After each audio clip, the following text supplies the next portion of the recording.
terrible news out of New Jersey this morning for an area that was already struggling to come back after the devastation of Hurricane Sandy.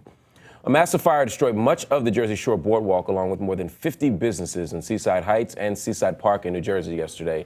Workers tried to save the boardwalk by tearing into it, but for much of the area, it was simply too late. The fire engulfed 8 blocks of the iconic boardwalk and surrounding structures, causing damage to areas where millions had already just been spent to rebuild in time for the summer tourist season.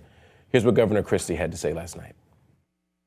This is obviously a just unthinkable situation. For us to be standing here and watching this, what's going on behind all of you, is just unthinkable. Driven by 15 to 20 mile an hour winds from an approaching storm system, it spread north into Seaside Heights. This is just terrible news here for the area of New Jersey, and it's really stunning given everything that we've seen in the area over the last year or two. This was called a 6-alarm blaze. How huge is that? What does that mean? Well, that's a very large fire. We're talking about all hands on deck, multiple cities, people coming in small to help facilitate the stopping.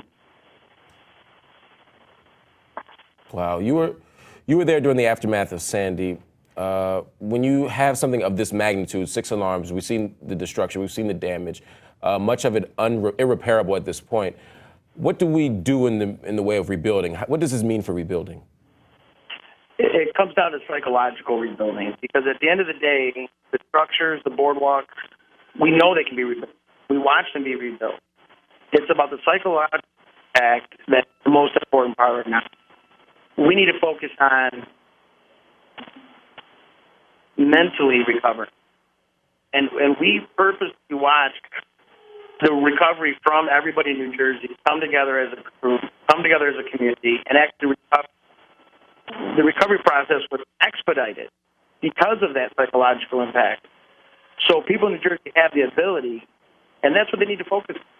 Yesterday, I was actually at school 2.5 hours away from Seaside, and my friend, who I worked with at JR's over the summer, sent me a picture, and I just felt like I needed to be there because my family, we have a parking lot right behind the Steaks Unlimited, right on Porter Ave and Ocean Ave, and I got my family. We flew down, and we were standing in our parking lot with the Maruka brothers, and they have the pizzeria on the boardwalk for over 60 years, and just watched their old building collapse in front of us. Then after that, telephone pole collapsed in front of us, and it was heartbreaking. We saw all our friends we worked on the boardwalk with.